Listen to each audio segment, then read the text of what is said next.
Is that working? Yeah. Okay, great. Okay, so yeah, I'll continue along similar lines, I guess. First, I just wanted to show a picture of the folks who actually do the work. So here's our group at Stanford, and actually a lot of the work I'm going to talk about was done by Sasha and Aziza, who's in the audience, and we'll tell you about. I won't spoil her stuff, but we'll tell you about what came of that. So I wanted to just, again, like many folks here have done, motivate, and so I think you'll hear some of the same themes.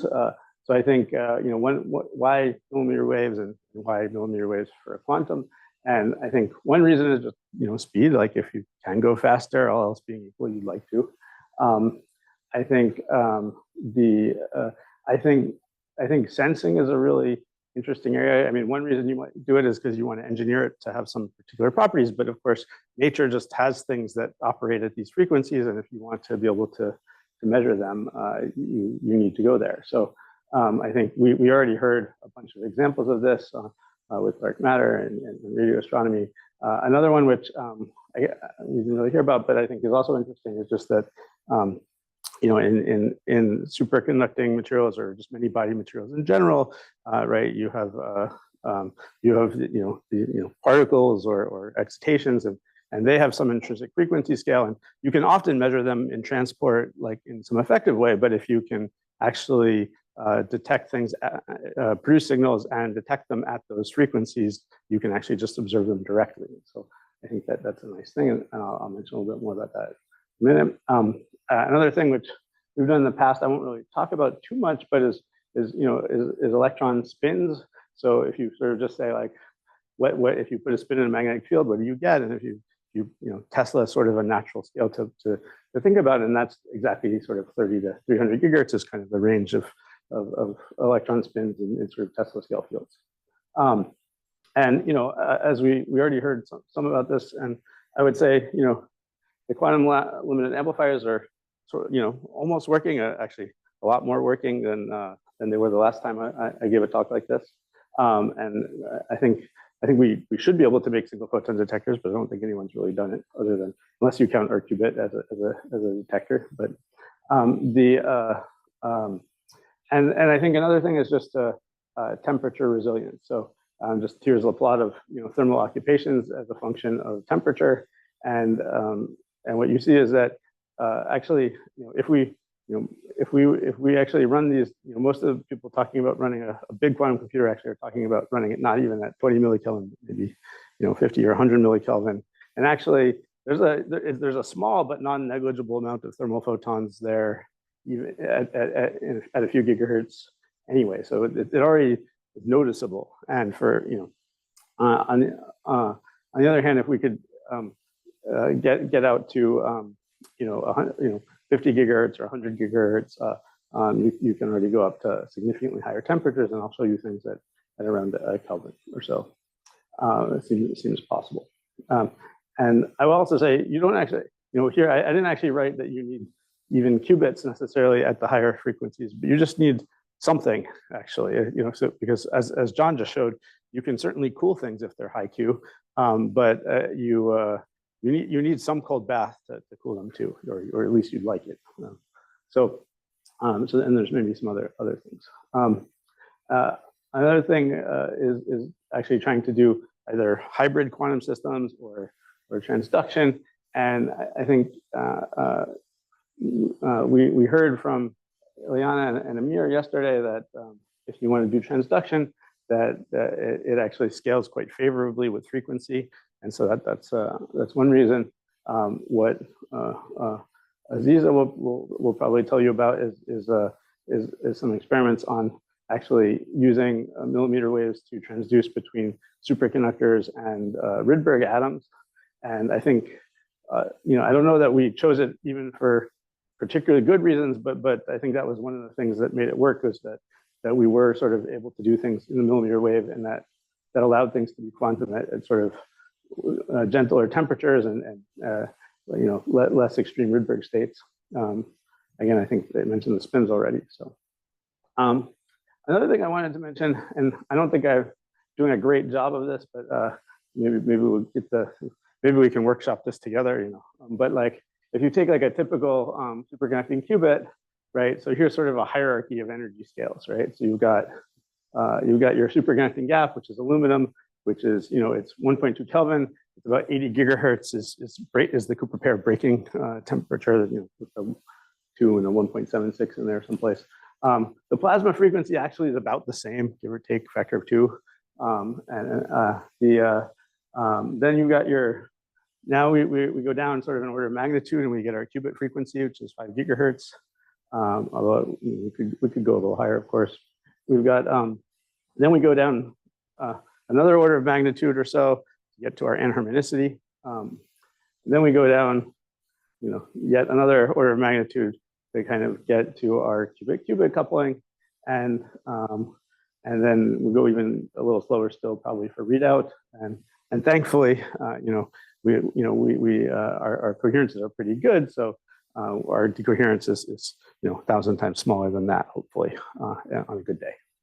And I think this is a very natural thing that you'll see in almost any kind of quantum thing you do. I'll give a couple more examples, but like, you know, basically every time you want to do something new, you have to you tend to give up an order of magnitude. Some of that is like intrinsic, and some of that is because we like perturbation theory. But what that means is that, you know, even with our quite good quality factors that are now tens of millions or hundreds of millions, you know, you just start to run out of room the more interesting things you want to do. I guess one thing I didn't put in there, I guess, is error correction. If you put error correction in, it actually is right around the decoherent, you know, it's sort of in that decoherence range, if you were to think of that energy scale. So it's so that's sort of the kind of challenge, and one way of saying why quantum computing is hard, actually, is because we're trying to stick in all these orders of magnitude. I was just sort of saying, well, how good could it be? I think, and so if we go to higher gap, right, we can push up the highest frequency scale, and as people have said that, so you know, niobium at 9 Kelvin, it's you know 700, 900 gigahertz, something like that, almost terahertz. You can even go up higher to niobium nitride, and it's bigger than a terahertz, or even, you know, magnesium diboride, maybe go a little higher still. The plasma frequency is, you know, again, it's typically within factors of 2 of the gap frequency. I think that's also true for niobium, at least. And then you say, well, you know, how high can you make your qubit frequency? And actually, I mean, well, as you saw, like, I mean, John's cavities were actually not that far from the aluminum sort of plasma frequency. You can actually probably get within a factor of 2 or so. So you could go even as high if you want that. You could go, you know, 100 gigahertz, maybe even a little higher if you wanted. And actually, as I'll show you in a minute, you know, this qubit anharmonicity versus frequency, again, you know, again, that's actually, we like the transmon because it's very simple and it's almost an oscillator, right? We like oscillators, and then what's the, you know, like what's the shortest distance you could go and still have something be a qubit? Well, it's you make it slightly anharmonic. So so that's, again, sort of in some sense liking perturbation theory. But actually, it turns out you don't have to do that. You can, I'll show you an example where the qubit anharmonicity can be the same or larger. And then the qubit coupling, you probably do want to be smaller, because otherwise it's hard to, although maybe you could maybe even get it. We've actually gotten it to be about the same. So I mean, it could even be a bit higher. And then the readout maybe is let's say a gigahertz. So I mean, and what that means, if you take this seriously, and I'm not saying you should take it too seriously, that says that actually, you know, we have room for about 1,000 times speed up in terms of speed. And we could also operate these temperatures, these kind of scales are now compatible with sort of Kelvin operation, which is kind of crazy because it means that, like, you know, a superconducting quantum computer could actually be faster than a regular computer, at least in terms of clock speed. Maybe, honestly, maybe even with the overhead of error correction. I mean, it's not like actually totally implausible, even if we're far from there. And so I think that sort of is, I think, a good reason why we should both master the materials and, you know, the frequencies. But I wanted to say this again, maybe in another way. Also, so we can measure, say real systems. We can try to make computers, but there's other things you can also do. So, for example, for quantum simulation, we've done some of that. And again, this is sort of, I guess I already kind of said it with the topological materials, but like, if you just sort of want a generic example of many-body physics, right? There's typically, there's some particle energy for creating the objects themselves. Then there's an interaction energy. Usually you want to compete that with some kind of kinetic energy scale. So you immediately end up getting something that kind of is one scale lower than those, if they're about the same. And then you have some many-body kind of gap, and that could be on the same scale of that, which is already smaller than your qubit frequency, or it could be, it could be even exponentially smaller. So there's actually, and so the more dynamic range you can get, really the more interesting things you can see. And I think a protected qubit is kind of almost like a, you're trying to engineer the smallest version of that you can, right? So like one of my favorite protected qubits is called the 0-pi qubit. Michelle has also made some things that have very similar physics. And this is from the data is from Andrew Houck's group.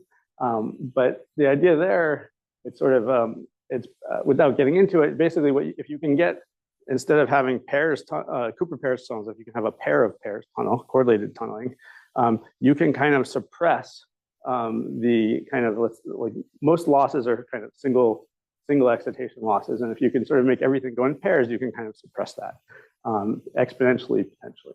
And they sort of, but again, it requires this sort of hierarchy of energy scales. You have to have a charging energy that's very large, and then a Josephson energy, ideally that would be smaller than that, but still larger than some other scale, and both of those still larger. So again, just to sort of get your qubit, in some sense, you need these four things. And if you sort of assume a factor of 10 each time, that's a factor of 10,000 already. And so what's happened is, like, when people try to realize this, they're kind of marginal. So if you look, it's a few megahertz is that splitting is sort of the protection at some level, and it's just kind of marginal. And if we could go from marginal to factors of factor of 10, it's exponential. So this thing that looks kind of bad, or not, I mean, it's awesome, but like, it's sort of not as good as other things maybe still. But if we could make everything, if we could get one more factor of 10 by just starting at a higher energy scale, it could actually, kind of fulfill its promise in some sense. So I think if we can really master one more order of magnitude of dynamic range, and I think most people tend to say, well, if we can make our coherence 10 times longer, we could do that. But the other route would be if we could make everything start 10 times higher energy, and maybe that's easier. Okay, so that's kind of motivation. So I know this is about millimeter waves, but I'm going to start actually by going to low frequencies, because I think it kind of suggests some different ways. Because I think one thing is that people often think about just sort of taking our existing things and scaling them up, and you can do that, and I'll show you that we've made most of those elements. But I think when one thinks about it, one should actually, it's a big enough change, we should actually rethink everything a little bit. So in the proud tradition of talking about things that Michelle started, there's this other kind of qubit other than sort of the transmon, which is pretty popular. There's this fluxonium qubit, and this fluxonium qubit it's a really interesting object because it has kind of this it's just an L and a C, and then you add a J. So it's a simple circuit, and the Hamiltonian is also pretty simple. So this looks like a kinetic energy. This is your potential energy. So this is a harmonic oscillator, and then here you have the Josephson element. But because you can sort of tune it relatively speaking, you can make it frustrated. And what happens is you get you get sort of a nearly degenerate set of states, and these can be very small compared to this energy scale. It can exponentially small. So in this case, we made a 15 megahertz qubit, and I'll also show you some data from a 50 megahertz qubit. So it's very really low frequency qubit. But you can see but these energy scales are still kind of 3 to 5 gigahertz, the typical. And so when I'm telling you this stuff, I mean, maybe in your mind, since this is a millimeter wave workshop, imagine we scale everything by a factor of 20.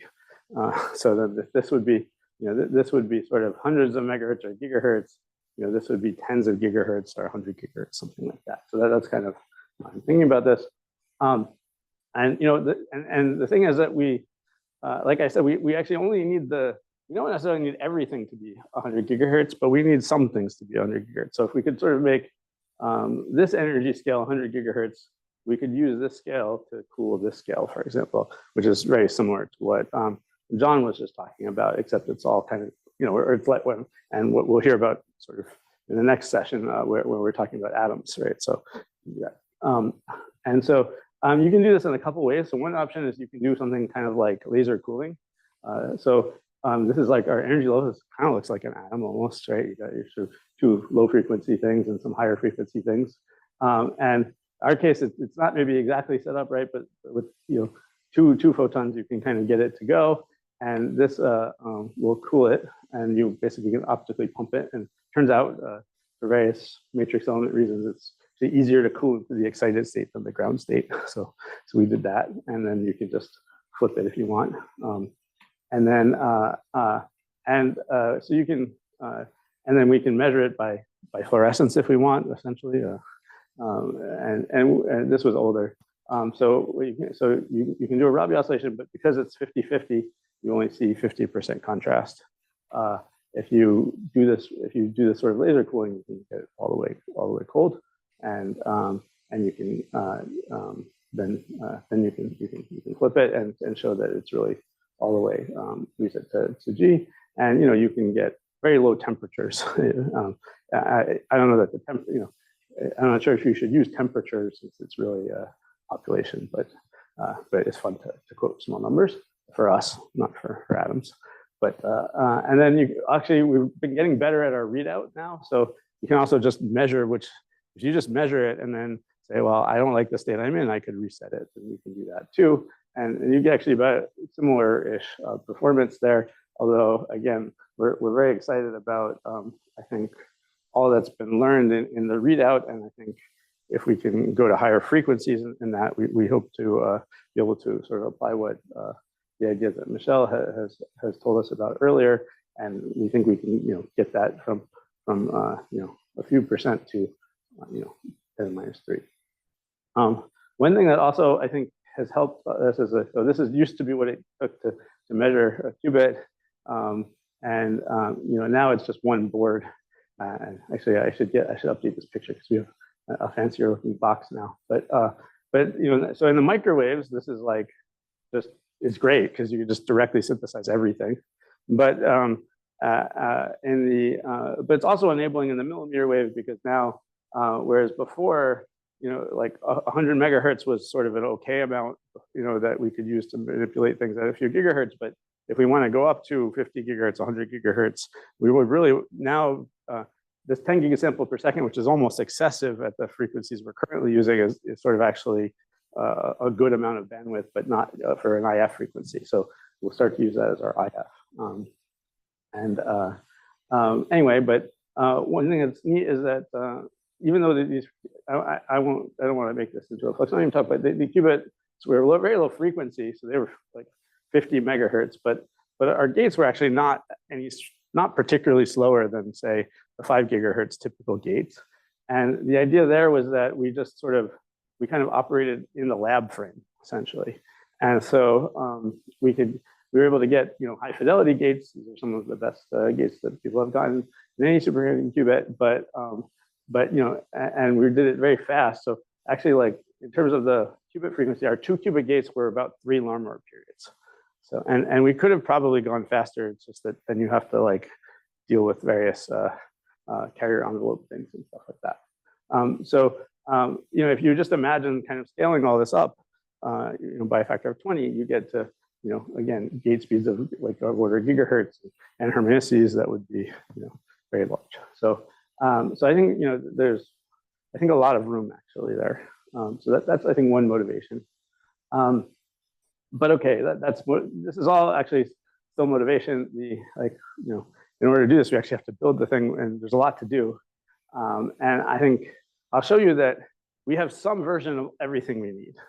Maybe that's going to be the punchline of the talk. But actually, as you'll see, like each one of these things, while we've sort of demonstrated and it's promising, there's a lot of work to do.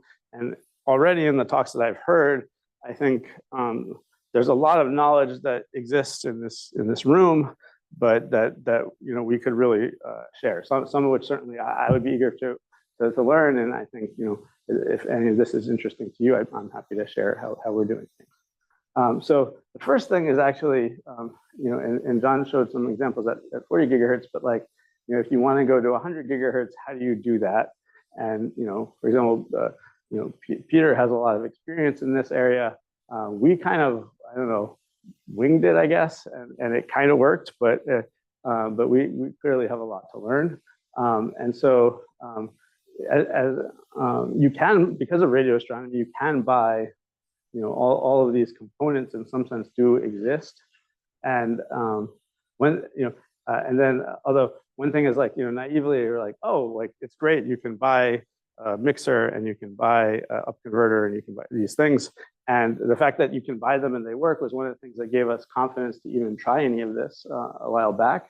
But even though it says the same thing on the label, like if you could buy a mixer and the microwave, it has the multiplication symbol and it basically does that except for minus 15, 20 dB, and you can calibrate it really good and get it even better. Whereas like here, when it says like a mixer on the label, like then what it means is just like you will get something at the product frequency. It might not even be the biggest peak, and you get everything else you could think of. You really get those Bessel functions that John showed. So we're still learning how to do everything. And I also think and one kind of fun thing is that I think that because it's great that the technology exists and kind of works, so we don't have to invent everything just to move forwards. But on the other hand, it's always sort of a shame with the superconducting stuff, because the microwave stuff works so well in semiconductors that you can only beat it with the superconductors for pretty specialized things. But actually, I think that there's a lot of room to just say like, but because everything already is so messy, I think that it's quite possible that the superconducting ways, will actually be the best ways of doing these things. And in fact, people might even be willing to go, to put a little cryo cooler and actually put the millimeter wave circuits in a box and pretend like it's not cold, just to use the superconductor. So I think there's, it could really have an impact even for regular stuff.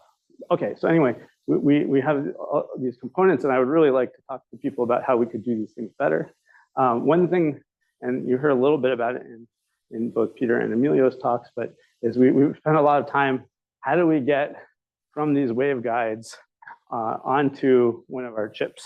And so we came up with a couple of different ways.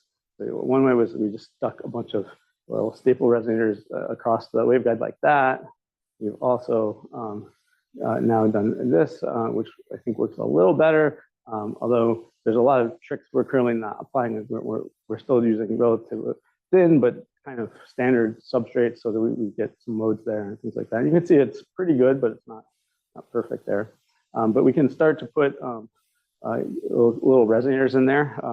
And if John is ever willing to switch to niobium, he can get a Q of 1 million or so. So we can get about a Q of 1 million at this, which is some labs can do better than that. I think tens of millions is now kind of possible at the gigahertz at the microwave, but actually in our lab this is not that much worse than what we can do in the microwave. It's about pretty similar actually. So we can get pretty good on-chip cavities, and so we've got our resonators, so that's good.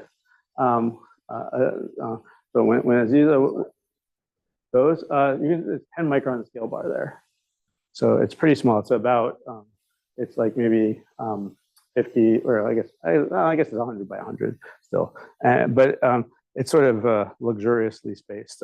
We've actually made kind of 5 gigahertz ones that are 10 microns square if you use kinetic inductance. And so I'll show you. Well, the next one is a little smaller, and you could make it quite small if you wanted to, and it wouldn't necessarily get much worse.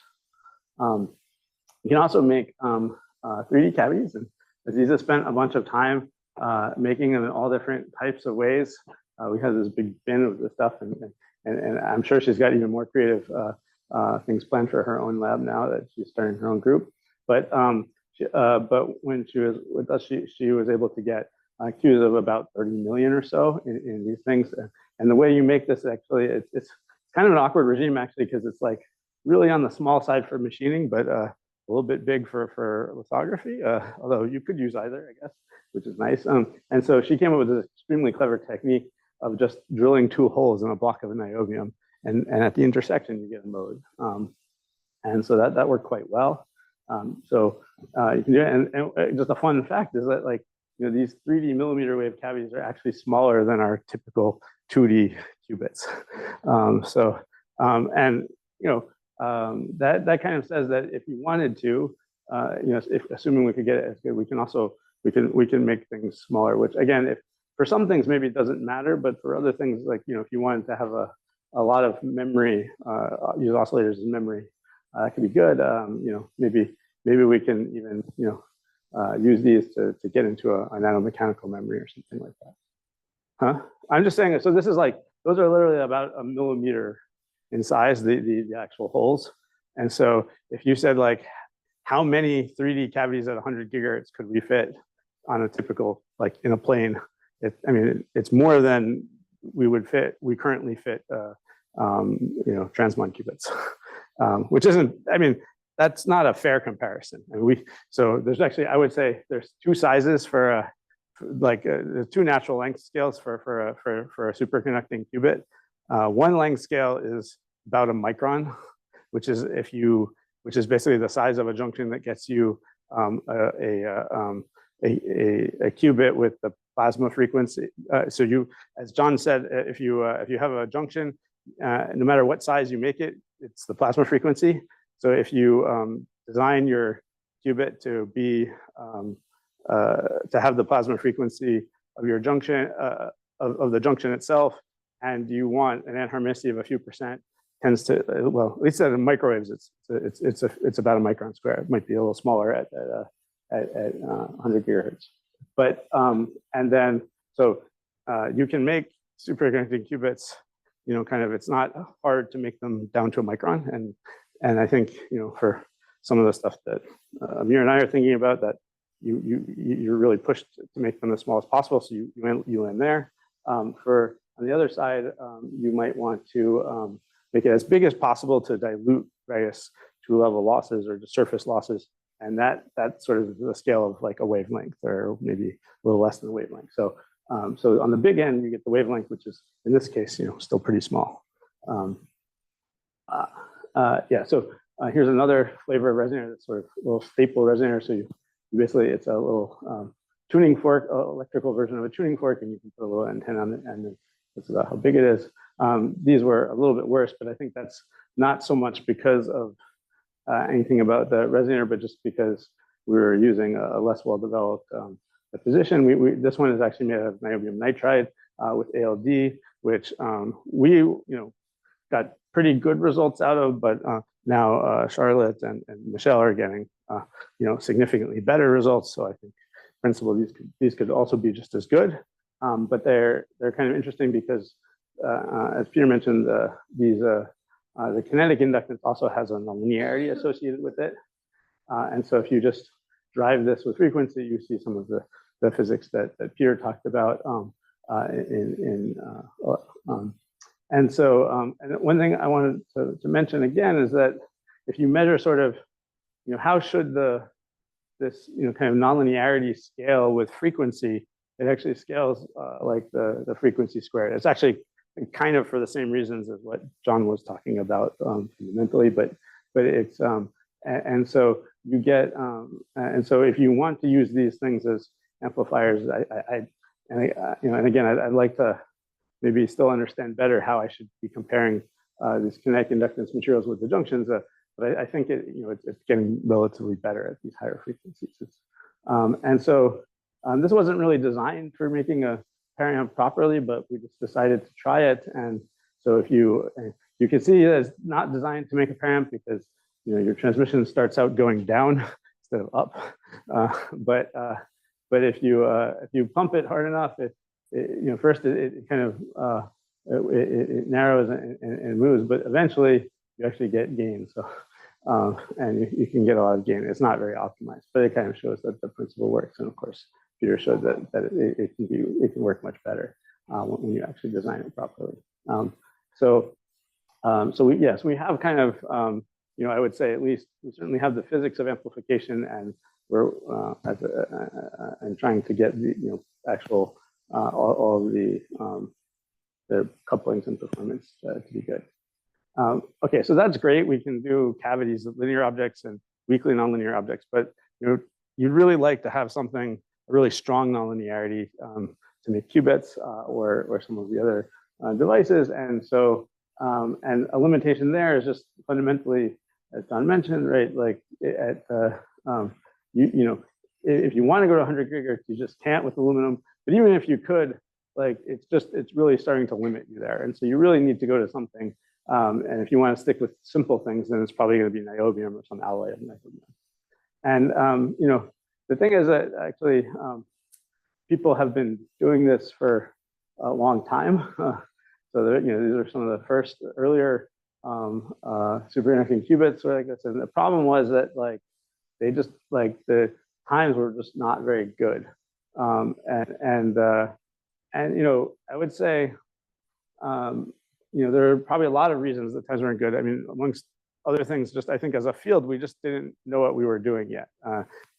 I guess maybe even in sort of part of it was what John said, that we had put filters already. That was Michelle and John Martinez figured that out, and to kind of say that this could even be possible, but we weren't putting the filters inside of filters yet, and so on. So we need to do more of that, and we didn't know how to do our design our circuits or do the microwave engineering correctly, and we were doing bad things with quasi-particles and so many other things. But and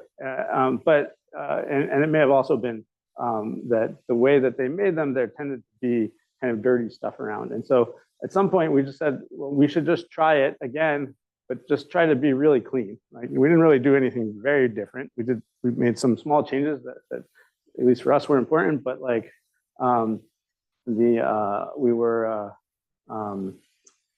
but mostly the idea was just like, we're gonna do this original sort of this is what's called the niobium trilayer process, but we're going to, at every step, we're going to make sure that anything that we do that's bad, we're going to try to make sure it doesn't happen in a bad spot, and we're going to try to clean up after ourselves. And so we do this niobium, then we put aluminum. So, and this is also a nice thing about superconductivity. You can it's really kind of magical because the reason we love aluminum more than anything is because it makes this nice junction. But that's chemistry, really, not superconductivity. And what's cool about superconductivity is because it's this sort of collective phenomenon, there's sort of two different length scales. So the chemistry happens on angstrom nanometer length scale, and the superconductivity happens on the scale of this coherence length, which is for niobium. For aluminum is actually a micron, but for niobium it's like 40 nanometers, so still big. So there's some dynamic range there. So what that says is if we can keep we can do whatever we want actually for this barrier, as long as we keep it to be less than sort of 20 nanometers, and it will look like it's niobium. And so at least for starters, what we've tried is we'll say, well, we know aluminum oxide, aluminum works. We're going to do that, and then we'll just sandwich it with niobium. I think one thing that's a little as John mentioned, the NIST has been doing this for a very long time. Our process actually is, I think there's a few differences with our process, but one is that they had the niobium right on top of the aluminum oxide, which I think works fine for them. I think because we did some annealing, when you do that, the niobium steals all the oxygen, and that's bad, we found. And then the other thing was, I think because they don't need it to be super high Q, they don't necessarily they clean up after themselves in the same way that we do. So the process is like this, and again, I think we're trying to come up with even simpler processes, but this was the one that we've done so far and has worked. So you you start with making an entire wafer-sized junction. You etch it into a line. We coat it with a dielectric. This dielectric is going to be terrible and lossy, so we're going to try and get rid of it. We etch away as much of the dielectric as possible, but we leave a little bit of a kind of a protective layer there. Then we come over the top with another wire.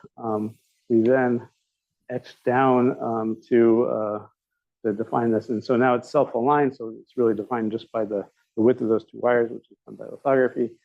There's some cleverness with stopping on the aluminum in this case.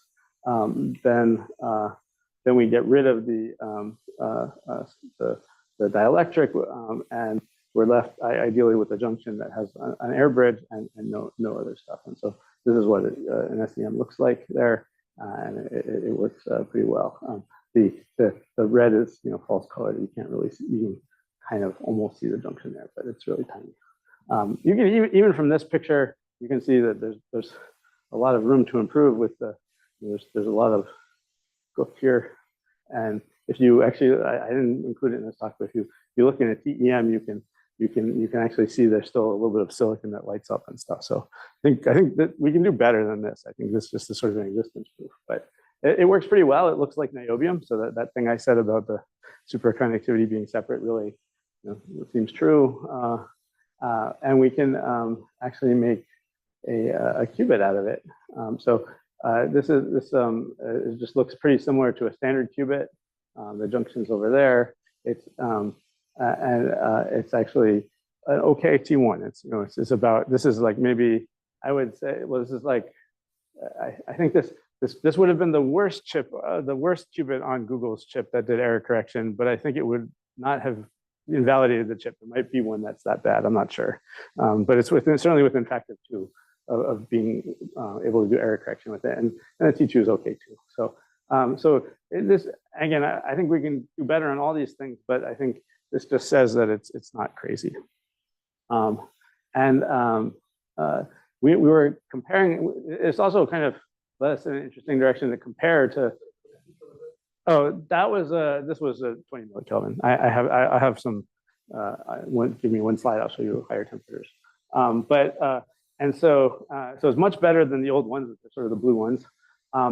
It's actually, it's again, an interesting thing. So the x-axis here is junction participation. And so it actually, what you see is that the best qubits are like way down here.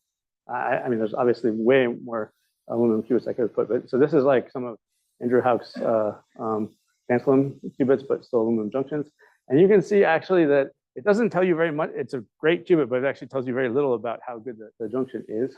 I should have put Conrad's on here for high frequency, I guess. But this is the only paper I could actually find that really puts a tight bound on it, which is this IBM merge bond paper, and it's pretty good. It's sort of about, it says that it could be about 1 million-ish with a fair bit of scatter, and ours are kind of this range, and I would say we get kind of in the over here. So we get a few 100,000, like 100, 200,000 kind of Q. It's actually not totally clear if we're limited by the junction or if we're limited by other stuff either. This line's pretty flat. It's not that. But I think there's clearly room to improve. But it's already kind of. But for example, if we were to make something in this regime, we wouldn't even see the junction losses. So it's good enough really to do anything. All right.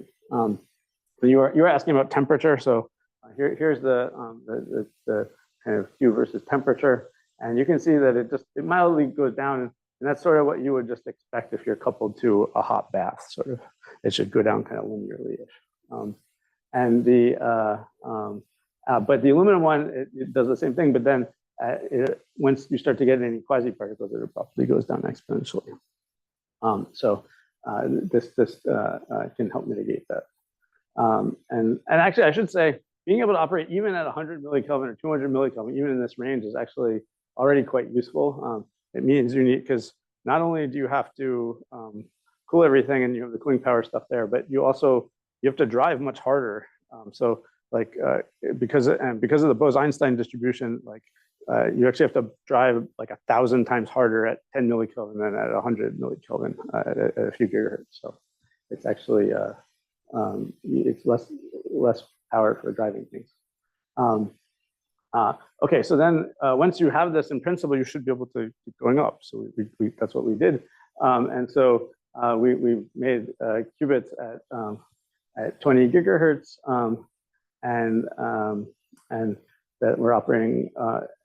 And before I only showed you the measuring of T1, which is cheating a little bit because we had a readout resonator at a low frequency still, so it was going to be bad because the thermal photons were measuring the qubit. Here we were a little higher, so you can actually not only does the T1 stay good sort of throughout up to a Kelvin now, but the T2 stays good up to a few hundred millikelvin, and the Q is about the same, a little bit worse. Again, I don't think it's fundamental, but it's that's what it is. And then we also went to try. We actually went up to this is at 70 gigahertz, 72 gigahertz, and you can actually here the quality factor isn't great. This scale is nanoseconds now, not even microseconds. But and now the qubit's really tiny, so everything is sort of tens of microns. Here's the qubit. We like to call it the milliqubit. And it's but you can do all the qubit things. You can do Rabi oscillations. You can measure the T1. You can measure T2, and it's there. So I mean that already means you could make a single photon source or detector probably, things like that. So if when this next generation of the transducer experiments that you'll get to hear about come online, then we already can source single photons. Okay, so with that, I'll just conclude. So I think these, when we think about going to the millimeter wave, maybe the reason for this is if we think about going to higher temperatures or millimeter wave things, we shouldn't just scale everything, but we should actually think about what resources we need there. I think we have junctions that work pretty well, and I think we can there's still plenty of room for improvement. And again, I'd say we have, in fact, all of the necessary quantum components. Everything that we use in the microwave we have now in the millimeter wave, but actually, all of them still need work. And so I think that's one reason it's a nice, I think a nice time to have this workshop, because I think again, collectively, I think we have a lot of those answers, but we have to figure out how to do it. And I think, so we're certainly going to try and improve the coherence and things like that. I think, with the junctions, I think we did the most straightforward, simple one, but actually now, because of this idea of being able to separate the chemistry and the superconductivity, there's a lot of combinations we can do once you sort of have lifted this fear that only aluminum can work. And then I think, again, I think certainly in these types of experiments, we're at least as limited just by the fact that we're not very good yet at controlling the millimeter wave environment or the waves themselves. So anyway, I'll end there and happy to take questions.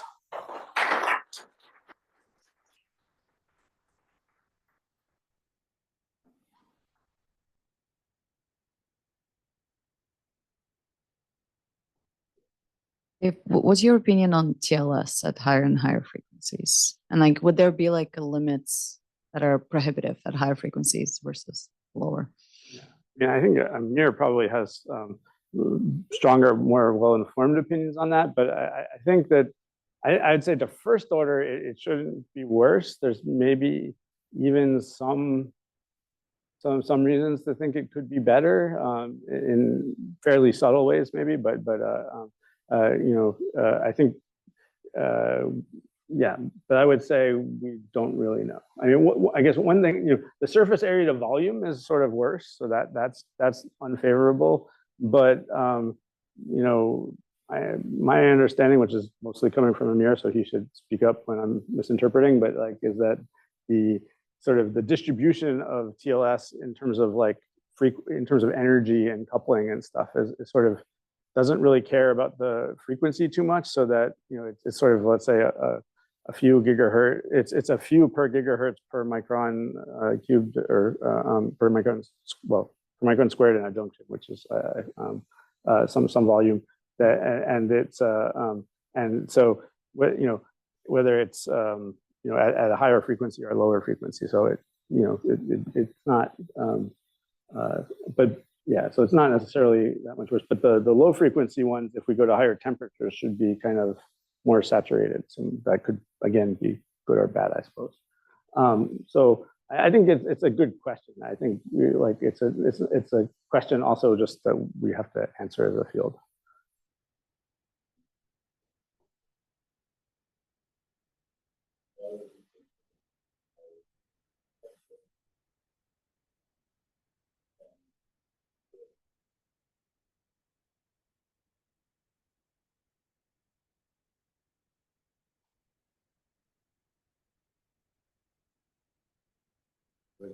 Great work.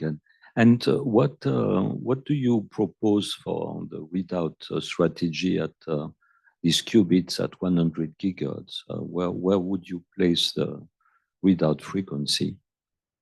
Yeah, so that's a good question. I mean, there's a lot of options, I think. So I think one option would be just to do it kind of, the old-fashioned current way, which is just, put it close, but you can still have a fair bit of detuning and things, and that might be fine.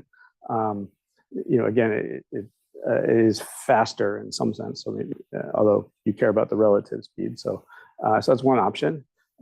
Maybe you could even do it optically or something along, if there's some way of transducing it. It's not crazy, maybe it's a little crazy, but could be possible. I think another interesting thing, and I think the last time there was a workshop I mentioned, is like you could also imagine, I think the same type of physics that you're mentioning in terms of this kind of exponential suppression of matrix elements actually happens if you go to very low frequencies. So if you're at 100 gigahertz and you read out, let's say at a gigahertz, you're 100 times lower. So the way to think about that is like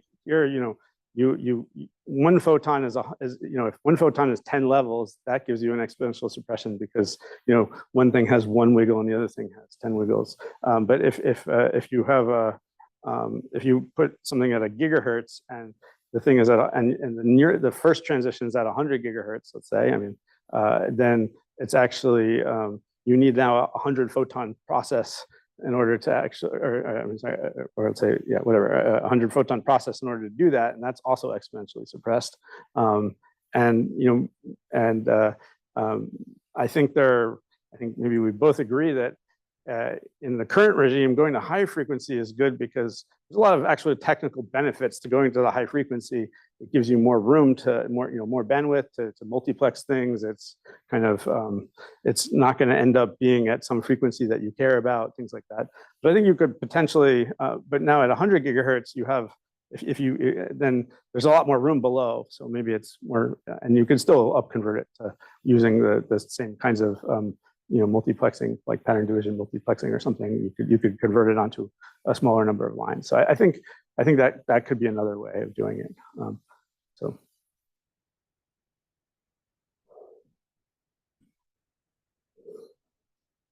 Thanks, Dave. If I were going to make fluxonium or heavy fluxonium in a high frequency version, does making the superconductor get easier, harder, or the same? I haven't thought about it yet. Yeah, so I think what I've found is that the hard thing is actually the thing that I always end up running into is it's always the charging energy, getting the charging energy to keep the charging energy high. I think that's somehow what makes these sorts of circuits quantum. So I mean, right, in principle, we can put as many inductors as we want, like we can put many junctions and get a low EL, but of course they will have some stray capacitance, and then that gets you, and it gets you in a couple of ways, right? So one, it tends to make you less quantum. So if you want a lot of quantum fluctuations, that's bad. For fluxonium, you don't necessarily need that, and especially in fact, if you want to have 100 gigahertz gap and a very small splitting, then you actually want less quantum fluctuations, relatively speaking. But I think, but what's hard is actually getting keeping the charging energy high. Because, like for example, I don't want to go back to the whole thing, but here, let's see if I can do it quickly.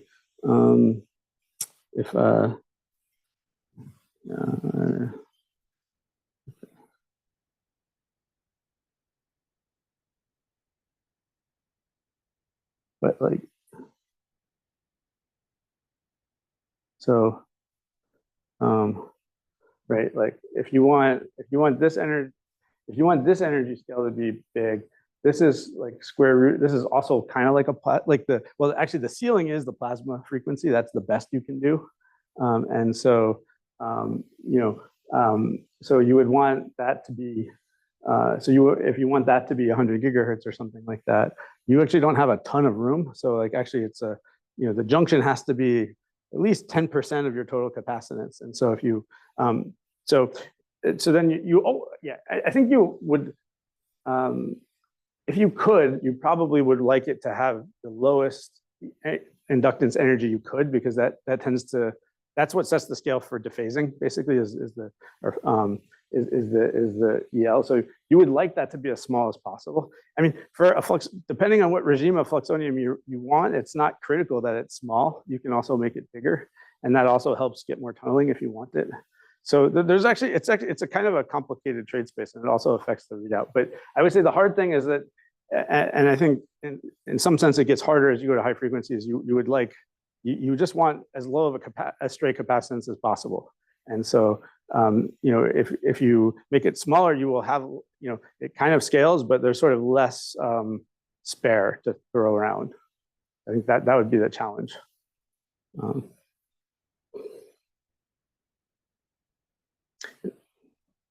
Hey, let's thank Dave again for this wonderful talk, and